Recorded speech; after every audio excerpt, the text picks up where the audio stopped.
Hello everyone, welcome to my YouTube channel English Literature Zone. तो आज के video में हम लोग टीएमबीयू यूनिवर्सिटी का सेशन 2020 से 23 वालों का पेपर 5 का एक्सप्लेनेशन देखेंगे। सजेशन में हम जो भी पेपर 5 में इंपॉर्टेंट एक्सप्लेनेशन बताए थे वो सारा डिस्कस करेंगे और उससे अलग आ जाए सजेशन से एक्सप्लेनेशन तो कैसे डिस्कस करना है इस चीज़ के बारे में डिस्कस करेंगे। तो सबसे पहला जो एक्सप्लेनेशन है वो probably ended the larger part करके शुरू है। अगर एग्जाम में आ गया ऐसा एक्सप्लेनेशन तो उसको कैसे लिखोगे हम आगे बताएंगे। तो अब की बार एक्सप्लेनेशन लिखने का तरीका हम थोड़ा चेंज किए, ज़्यादा बेटर रहेगा अगर आप ये वाला तरीका फॉलो करते हो। तो सबसे पहले आपको एक्सप्लेनेशन लिखते टाइम हेडिंग डालना है रेफरेंस, और रेफरेंस वाले हेडिंग में मेनली डिस्कस करते हैं कौन से वर्क से ये लाइन लिया गया है और मेरे ऑथर के बारे में 1-2 लाइन। रेफरेंस के बाद जो दूसरा हेडिंग है कॉन्टेक्स्ट लिखना है। कॉन्टेक्स्ट में लिखते हैं कि ये लाइन क्यों ऑथर ऑथर का क्या थॉट है, किस वजह से ये लाइन यूज कर रहे हैं। उसके बाद जो थर्ड हेडिंग डालते हैं वो एक्सप्लेनेशन, तो उस एक्सप्लेनेशन वाले हेडिंग में मेन एक्सप्लेन करते हैं उस लाइन को। तो ये 3 हेडिंग डाल के लिखते हो तो ज़्यादा बेटर रहेगा। रेफरेंस टू द कॉन्टेक्स्ट ऐसे ही आता है आप लोग के क्वेश्चन में भी। तो शुरू करते हैं इस वाले लाइन का explanation. This lines have been taken from the essay the function of criticism. ये जो पंक्तियां हैं essay the function of criticism से लिया गया है, रिटन बाय टी.एस. इलियट, जिसको कि लिखा गया है टी.एस. इलियट के द्वारा। The most important poet critic of the modernist movement, जो कि काफ़ी इंपॉर्टेंट, इट मीन्स महत्वपूर्ण पोएट क्रिटिक है मॉडर्निस्ट मूवमेंट के, आधुनिक मूवमेंट के। दिस एसे वॉज पब्लिश्ड इन 1923। तो द फंक्शन ऑफ क्रिटिसिज्म को जो पब्लिश करवाया गया वो 1923 में करवाया गया। एक और चीज़ ध्यान रखिएगा कि अब की बार के लिए हम इंपॉर्टेंट क्वेश्चन में द फंक्शन ऑफ क्रिटिसिज्म को मेंशन किए हैं आप लोग के सजेशन में।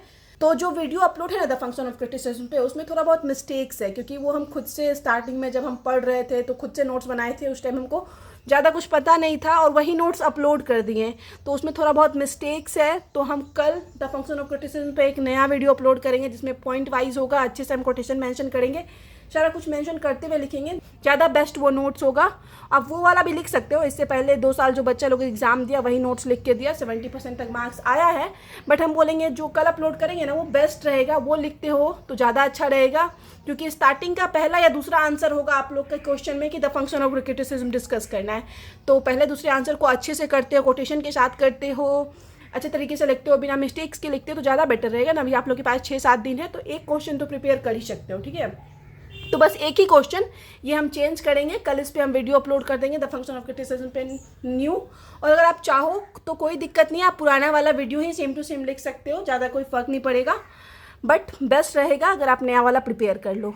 तो ये हो गया कि 1923 में द फंक्शन ऑफ क्रिटिसिज्म को पब्लिश करवाया गया। ये भी याद रखना ऑब्जेक्टिव के लिए इंपॉर्टेंट हो जाता है कि 1923 में इसको पब्लिश करवाया गया। It was a response to Murry, ये जो एक प्रतिक्रिया थी म्यूरी नाम के ऑथर को, who challenge the ideas of Eliot, जो कि इलियट के आइडियाज को चैलेंज किए, presented in her previous work tradition and individual talent, जो कि प्रेजेंट था ट्रेडिशन एंड इंडिविजुअल टैलेंट में, in his work romanticism and tradition, ठीक है।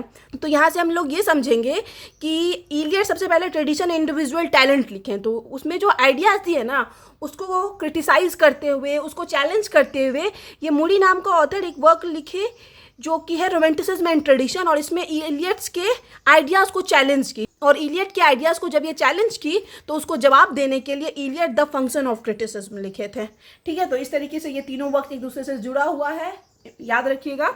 अब ये हो गया, बात कर ली हम लोग रेफरेंस वाले सेक्शन की। अब हम लोग कॉन्टेक्स्ट बात करते हैं। थ्रू एबव मेंशन लाइन, ऊपर मेंशन किए गए लाइन के जरिए Eliot is specially talking about, Eliot जो है मुख्य रूप से बात करते हैं the process of writing poetry, poetry लिखने के प्रोसेस के बारे में बात करते हैं, कविता कैसे लिखी जानी चाहिए। हाउएवर, हालांकि his words can be applied to any creative endeavour, हालांकि उनके वर्क को, उनके वर्ड्स को हम लोग किसी भी क्रिएटिव वर्क एंडेवर में, किसी भी क्रिएटिव एसे में अप्लाई कर सकते हैं, इंक्लूडिंग चाहे जिसमें कि शामिल है राइटिंग फिक्शन, चाहे हम फिक्शन लिख रहे हो, नॉन फिक्शन लिख रहे हैं, और इवन म्यूजिक और आर्ट, चाहे वो म्यूजिक से रिलेटेड वर्क हो या आर्ट से रिलेटेड वर्क हो, तो उनके इस आइडिया को हम लोग किसी भी वर्क में अप्लाई कर सकते हैं। Any time we create something, poet बोलते हैं कि हम लोग जब भी कुछ क्रिएट करते हैं something new, we are essentially taking elements from the past, तो ये हमारे लिए ज़रूरी हो जाता है कि हम लोग कुछ पास्ट से एलिमेंट लें। जब भी कोई नया वर्क क्रिएट करते हैं तो पास्ट जो लिखा गया वर्क है तो उससे कुछ ना कुछ प्रेरणा लेते हैं, and recombining them in a new way, और सबको रिकम्बाइन करते हैं नए तरीके से, ठीक है। नए तरीके से सबको क्या करते हैं, रिकम्बाइन करते हैं, मिलाते हैं, संयोजन करते हैं उनका। This process requires a great deal of critical thought, और इस प्रोसेस में एक ग्रेट, बहुत क्रिटिकल थॉट लगता है, एक आलोचनात्मक सोच लगता है। And it is of difficult, और ये डिफ़िकल्ट भी होता है एंड टाइम टेकन प्रोसेस, और इस प्रोसेस में टाइम भी लगता है कि हम पास से कुछ एलिमेंट लें और फिर उसके बारे में सोचें, फिर उन सारे आइडियाज़ को कंबाइन करें। तो ये डिफ़िकल्ट भी होता है, इसमें क्रिटिकल थॉट लगता है और ये टाइम टेकन प्रोसेस होता है। But it is also essential, लेकिन ये ज़रूरी भी होता है to creation of something truly original and worthwhile. लेकिन ये ज़रूरी भी होता है अगर हम लोग कुछ क्रिएट कर रहे हों जो कि ओरिजिनल इट मीन्स वास्तविक हो, और वर्थवाइल इट मीन्स सार्थक हो, जिसका मीनिंग अच्छा हो, तो इसके लिए ज़रूरी भी होता है। ऑथर मेनली इसी चीज़ के बारे में बात कर रहे हैं इन लाइन्स के ज़रिए। अब इन लाइन को हम लोग एक्सप्लेन कर लेते हैं थर्ड हेडिंग एक्सप्लेनेशन डाल के। सेम आप लिखोगे ज़्यादा बेटर रहेगा एक्सप्लेनेशन। सारे पेपर का एक्सप्लेनेशन आपको इसी तरीके से लिखना है। This lines are about the process of an author composing their work. तो ये लाइन जो है प्रक्रिया के बारे में है कि ऑथर कैसे अपना वर्क कंपोज करता है ना, उसके बारे में है। When an author is starting a new project, कि जब भी कोई ऑथर एक नया प्रोजेक्ट शुरू करता है, they often have a lot of different ideas about what they want to write. तो ऑथर के मन में ढेर सारा अलग अलग आइडियाज होता है कि उसको क्या लिखना है क्या नहीं लिखना है, ढेर सारा आइडियाज होता है। They need to sift through this ideas and decide which ones are the most promising. तो वो क्या करते हैं, इन सारे आइडियाज से गुजरते हैं, मतलब उन सारे आइडियाज विचारों के बारे में सोचते हैं एंड डिसाइड और फिर तय करते हैं which ones are the most promising, कि इसमें सबसे ज़्यादा अच्छा आइडिया कौन है, किसको लिखना बेटर रहेगा, किसको यूज़ करना बेटर रहेगा। तो ऑथर ये काम करते हैं जब भी कोई नया वर्क क्रिएट करते हैं। Once an author has chosen a few key ideas, और एक बार जब ऑथर क्या करता है, एक कुछ फ्यू की आइडियाज़, प्रमुख आइडियाज़ चूज कर लेता है, they need to find ways to combine. अब आइडियाज़ मिल गया, विचार सोच लिए हमको क्या लिखना है, अब क्या होता है, ज़रूरी होता है उस टाइम कि find ways to combine them, कि एक तरीका ढूंढा जाए कि कैसे इन सारे आइडियाज़ को एक दूसरे के साथ जोड़ा जाए इन ए न्यू वे, नए तरीके से, दैट इज़ बोथ ओरिजिनल और इफेक्टिव। और ऐसे इन सारे आइडियाज़ को जोड़ा जाए कि वो क्या हो, ओरिजिनल वास्तविक हो, और इफेक्टिव इट मीन्स असरदार हो, प्रभावी हो। The critical level that an author engages in when composing their work is, और जब कोई ऑथर कोई वर्क क्रिएट कर रहा है, कंपोज कर रहा है, तो उस टाइम जो ऑथर का क्रिटिकल लेबर लगता है, आलोचनात्मक लेबर लगता है, जब वो सोचता है, तो ये their work is essential to the creation of a true great piece of literature. तो लिटरेचर के ग्रेट पीस को तैयार करने के लिए, लिटरेचर के एक अच्छे पीस को तैयार करने के लिए ये जो है ना क्रिटिकल लेबर जरूरी होता है, ताकि एक वर्क जो है ना बेस्ट वर्क क्रिएट किया जा सके। It is a process that requires, और ये एक प्रक्रिया है जिसमें कि रिक्वायर्स इट मीन्स लगता है, ज़रूरी होता है, क्रिएटिविटी की ज़रूरी होती है, रचनात्मकता की ज़रूरत होती है, इंटेलिजेंस का ज़रूरत होता है, बुद्धिमत्ता की ज़रूरत होती है, डेडिकेशन का भी ज़रूरत होता है, साथ ही साथ समर्पण चाहिए होता है कि कोई डेडिकेट होकर अपना टाइम देके 100% वो काम को करे अच्छे से। ठीक है, तो ये यहाँ पे इन लाइंस का हम डिस्कस कर लिए कि ये लाइंस के थ्रू ऑथर क्या एक्सप्लेन करना चाह रहे हैं। ये आपको पूरा लिखना पड़ेगा, 8 मार्क्स का आपको आएगा, 2 एक्सप्लेनेशन आता है। एक और लाइन है जो द फंक्शन ऑफ क्रिटिसिज्म से इंपॉर्टेंट है, आप ध्यान रखिएगा, ये वाला लाइन है, criticism must always profess and and, इस तरीके से शुरू होगा। तो ये लाइन भी द फंक्शन ऑफ क्रिटिसिज्म से लिया गया है, और कोई भी लाइन जो था फंक्शन ऑफ क्रिटिसिज्म से लिया गया हो तो उसमें रेफरेंस वाला सेक्शन आप सेम ही रखोगे। आप चाहो तो बाकी सब भी सेम रख सकते हो, ज़रूरी नहीं है कि जो टीचर होता है वो 100% ध्यान दे के ही चेक करेगा। उसके लिए मेनली इंपॉर्टेंट होता है कि आपको पता हो कि ये लाइंस किससे ली गई है। अगर आपको कुछ ना समझ में आए तो फिर हम बोलते हैं कि आप फंक्शन ऑफ क्रिटिसिज्म का आपको हम ऐसे का समरी लिखवाए ही हैं, उस समरी का ही 4-5 लाइन आगे एक्सप्लेनेशन में कुछ भी लिख देना, सेम लिखो बट छोड़ना मत। ठीक है, छोड़ना मत, ये चीज़ ध्यान रखना। तो 2 go explanation the function of criticism से, ये दोनों इंपॉर्टेंट है। तो ये हो गया द फंक्शन ऑफ क्रिटिसिज्म वाला। अब सेकेंड हम लोग देखते हैं। सेकेंड जो आप लोग को इंपॉर्टेंट एक्सप्लेनेशन बताए हैं वो इस तरीके से शुरू है, for all good poetry is the spontaneous overflow of powerful feeling. ये काफ़ी इंपॉर्टेंट लाइन है और बार बार एग्जाम में पूछता है, फेमस लाइन है। ठीक है, वर्ड्सवर्थ का लाइन है, तो इसका देख लेते हैं रेफरेंस वाला section. This lines have been taken from preface to lyrical ballads. ये जो पंक्तियां हैं वो प्रीफेस टू लिरिकल बैलेट से ली गई है, रिटन बाय विलियम वर्ड्सवर्थ, जिसको कि लिखा गया है विलियम वर्ड्सवर्थ के द्वारा। Is a great English romantic poet, जो कि इंग्लिश के महान रोमांटिक पोएट हैं, who launches the romantic age in English literature, जो कि इंग्लिश लिटरेचर में रोमांटिक एज को लॉन्च किए, along with S T. Coleridge, S T. Coleridge के साथ, विद देयर ज्वाइंट पब्लिकेशन, अपने ज्वाइंट, दोनों का ज्वाइंट एक वर्क आया, लिरिकल बैलेट्स 1798 में। तो हम बार बार ये चीज़ आप लोग को बताएं, पार्ट 1 में अभी आप लोग को बताए होंगे कि ये विलियम वर्ड्सवर्थ और एस.टी. कॉलरिज दोनों मिल के रोमांटिक पीरियड को स्टार्ट किए और इनका वर्क जो है लिरिकल बैलेड्स, इसी को दोनों मिल के लिखे 1798 में और दोनों पब्लिश करवाए। और इसी टाइम से माना जाता है कि 1798 में इन दोनों के वर्क के पब्लिकेशन से उस टाइम से रोमांटिक पीरियड शुरू हो गया। ठीक है, तो रोमांटिक पीरियड शुरू होने का क्रेडिट, करने का क्रेडिट इन दोनों ऑथर को जाता है और इनके ज्वाइंट वर्क लिरिकल बैलेड्स को जाता है। अब आगे है प्रीफेस टू लिरिकल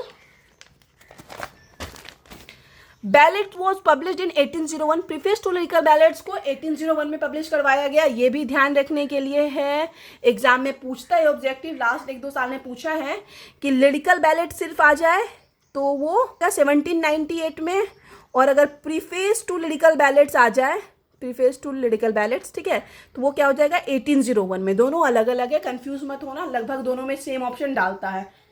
तो 1801 में पब्लिश करवाया गया प्रीफेस टू लिरिकल बैलेड्स को।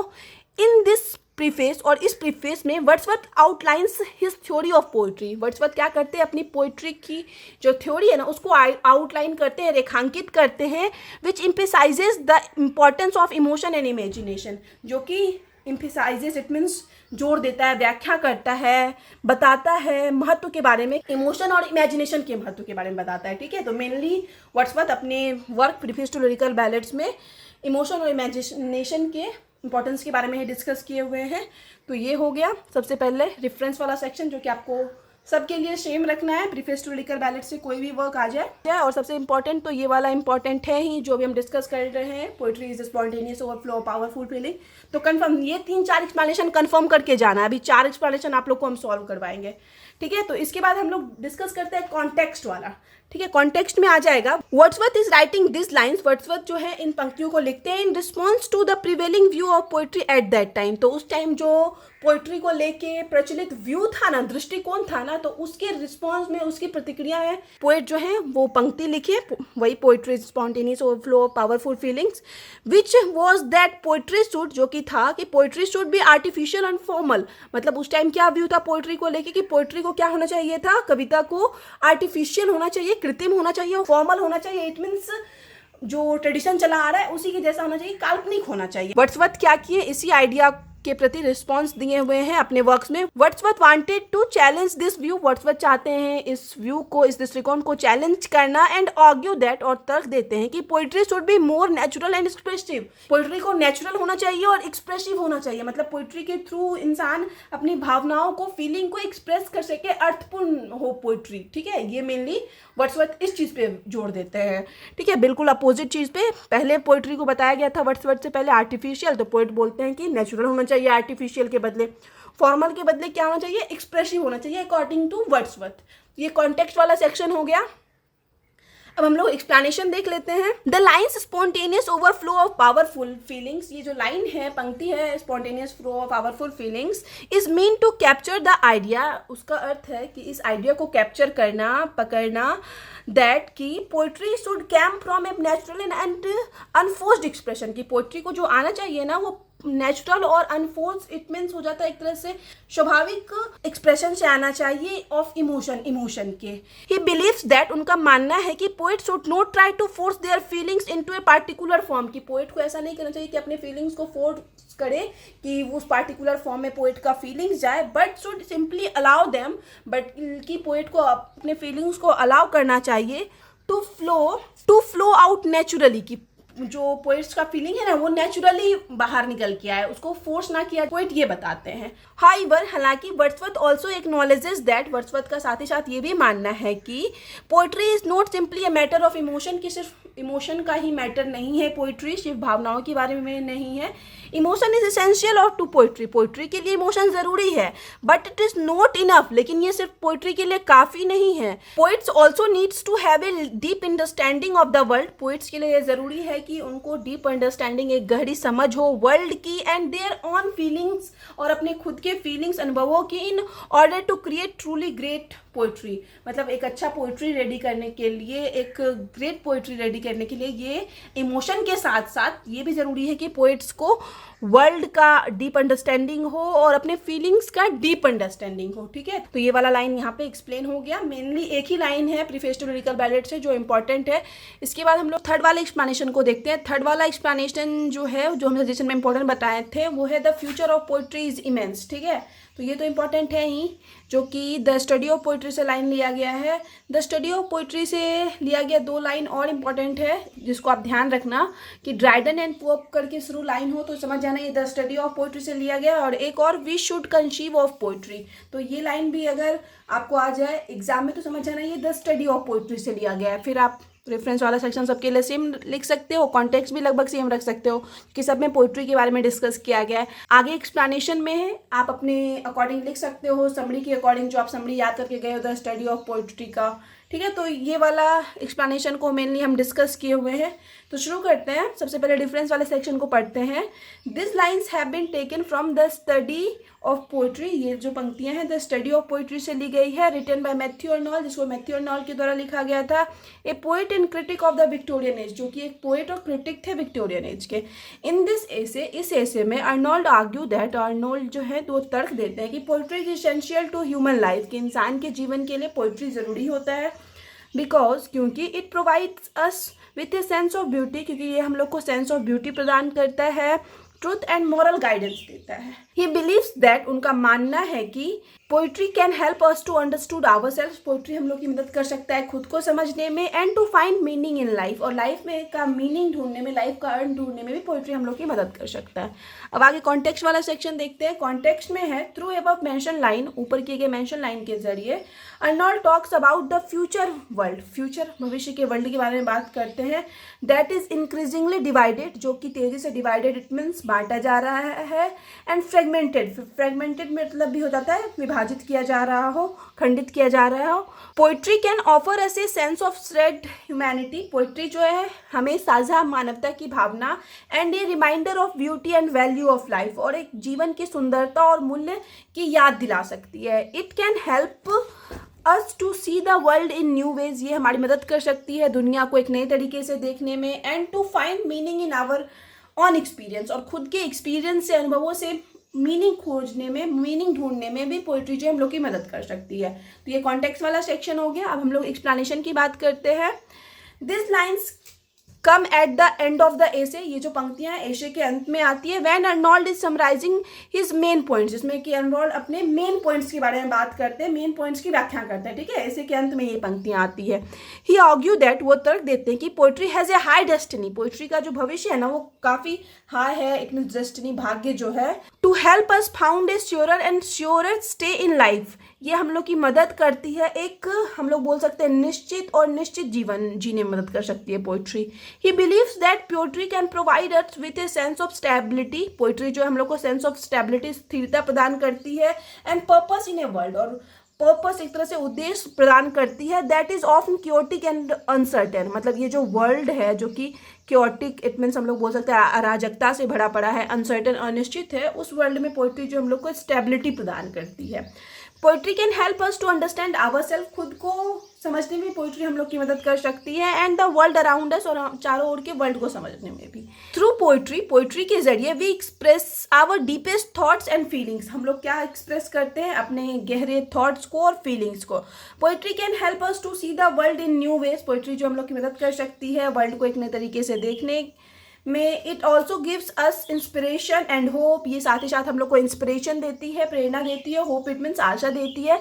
सो poetry is a powerful art form, इसलिए पोइट्री जो है एक शक्तिशाली आर्ट फॉर्म है। That can touch our hearts and mind, जो हम लोग के माइंड और हर्ट को टच कर सकती है, in ways that no other art form can, और इस तरीके से टच कर सकती है कि बाकी दूसरा कोई भी आर्ट फॉर्म जिस तरीके से हमारे माइंड और दिल को टच ना कर सके।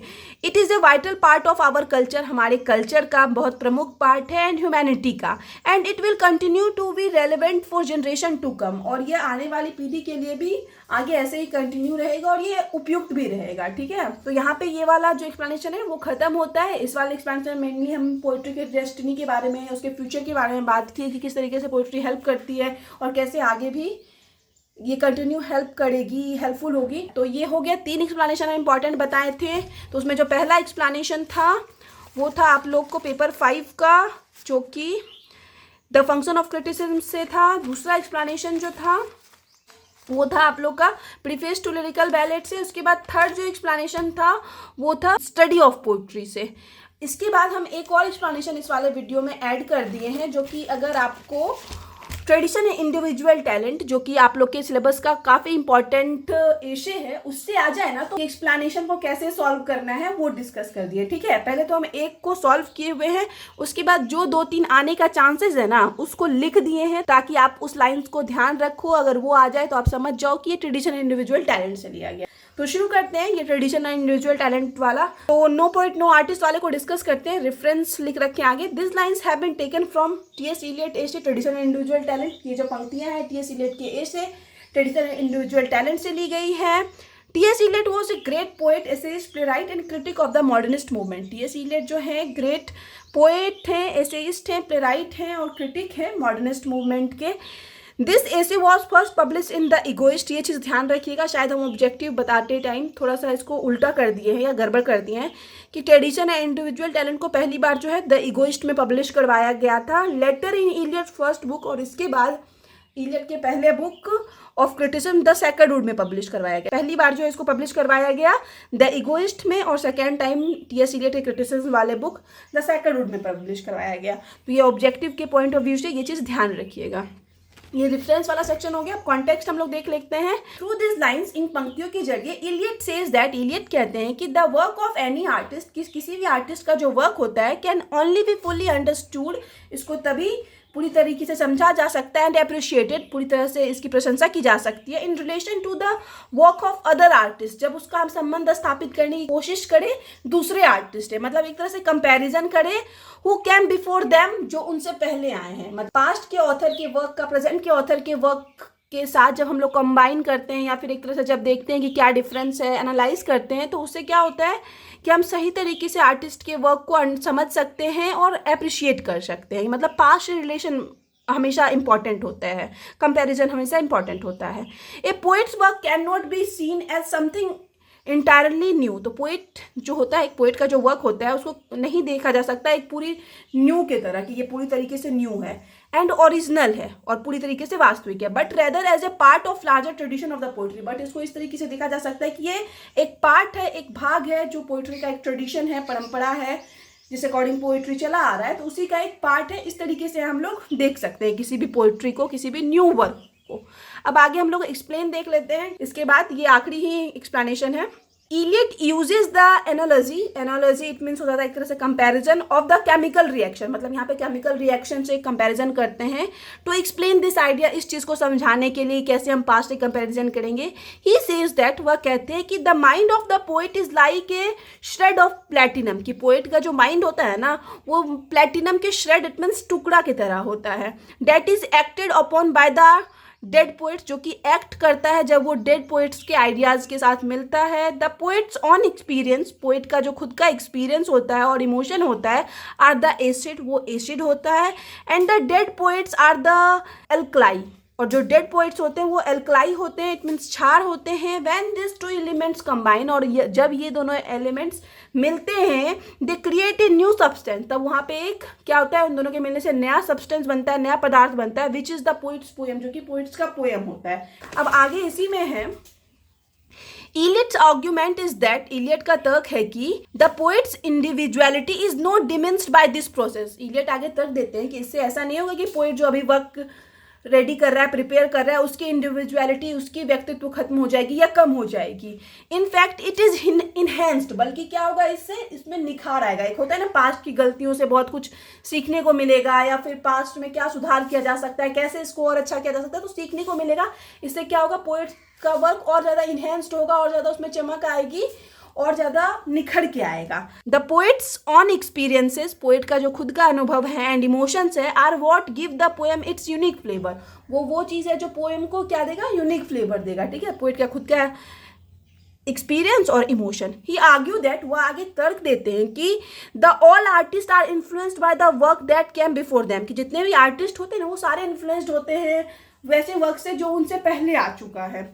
एंड दैट दिस इन्फ्लुएंस, और जो ये इन्फ्लुएंस है, ये प्रभाव है, is essential to their creativity, मतलब उनकी क्रिएटिविटी के लिए, उनकी रचनात्मकता के लिए ये इन्फ्लुएंस जरूरी भी है कि बेटर से बेटर वर्क तैयार किया जा सके। तो इसलिए ज़रूरी है कि हम लोग पास्ट से कुछ ना कुछ इंस्पायर हुए, उनसे कुछ सीखे, अब उसके बाद अपना एक ग्रेट वर्क जो है रेडी करने की कोशिश करें। मेन पॉइंट्स जो इन लाइंस के थ्रू यही बताते हैं कि पास्ट से हम लोग को सीखनी चाहिए ताकि हम बेस्ट से बेस्ट चीज़ क्रिएट कर सकें। तो यहाँ पे ये वाला ट्रेडिशनल इंडिविजुअल टैलेंट का एक्सप्लेनेशन खत्म हो गया। बाकी 3 जो ट्रेडिशनल इंडिविजुअल टैलेंट का एक्सप्लेनेशन है जो इंपॉर्टेंट है, जिसका कि आपको ध्यान रखना है कि अगर ये लाइन्स आ गया तो कंफर्म है ये ट्रेडिशनल इंडिविजुअल टैलेंट से लिया गया है। पहला तो poetry is turning loose of emotion, इस तरीके से शुरू होगा, काफ़ी इंपॉर्टेंट लाइन है, बार बार पूछता है। उसके बाद है दूसरा, the emotion of art is impersonal, तो ये आ गया, तो ये भी ट्रेडिशनल इंडिविजुअल टैलेंट से लिया गया है। थर्ड जो है वो है the existing order is complete before, तो इस तरीके से ये तीनों लाइन शुरू है और ये तीनों लाइन भी आ गया, तो आप समझ जाना कि ये जो लाइन है ट्रेडिशनल इंडिविजुअल टैलेंट से लिया गया। ठीक है, तो यहाँ पे मेनली हम 4 बुक से 4 अलग अलग एक्सप्लेनेशन डिस्कस कर दिए हैं। कंफर्म है जितना हम बताएं इतना प्रिपेयर करके जाओगे तो एक भी एक्सप्लेनेशन नहीं छूटेगा। पेपर 5 का सारा टॉपिक ऑलरेडी अपलोड हो चुका है, बस एक द फंक्शन ऑफ क्रिटिसिज्म बचा हुआ है जो कि हम बताएं कि उसको चेंज करवाएंगे, उस पर भी वीडियो अपलोड है, बट हम बताएं कि एक नया वीडियो अपलोड करेंगे, तो आप पे डिपेंड करता है कि उस नए वाले वीडियो को प्रिपेयर करना है या नहीं। नहीं भी प्रिपेयर करते हो, पुराने वाले वीडियो से प्रिपरेशन रखते हो, कोई दिक्कत नहीं होगा। ठीक है, तो मिलते हैं नेक्स्ट वीडियो में जो कि कोई ना कोई पेपर 6 के टॉपिक पे होगा। तब तक के लिए बाय। आप लोग अच्छे से एग्जाम देना, अच्छे से आंसर लिखना, कॉपी को साफ रखने की कोशिश करना। तो मिलते हैं नेक्स्ट वीडियो में नेक्स्ट टॉपिक के साथ।